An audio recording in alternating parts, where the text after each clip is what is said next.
I'm a little nervous up here, I'll be honest. I'm afraid of heights.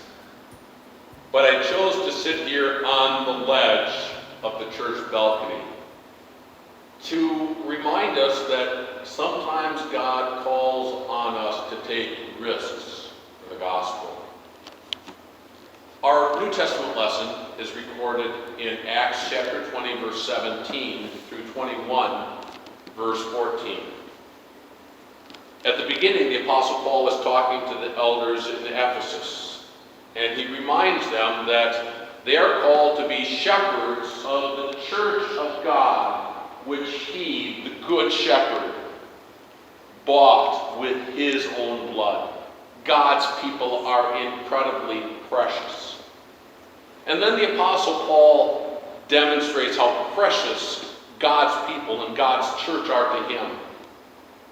He is willing to take risks for the gospel.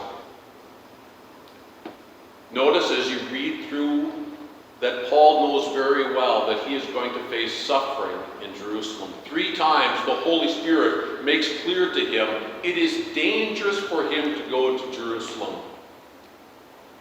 But he was convinced the Holy Spirit was calling him to take on those risks for the sake of gospel ministry. So I just ask you, what risks do you think God is calling you to take? They may not be that big. They may be simply risking that people will see that you're not the best housekeeper because you know that your small group needs a place to meet, and you open up your home and you're taking a risk, right? It may be that you're taking a risk because you see somebody is distraught and you take a risk. And somehow you begin a conversation to see if maybe you can better understand what is troubling them and how you can remind them that the shepherd laid down his life, paid for them with his own blood. And the Old Testament lesson really helps celebrate that and encourage us as well. We're reading Psalms 107 through 110.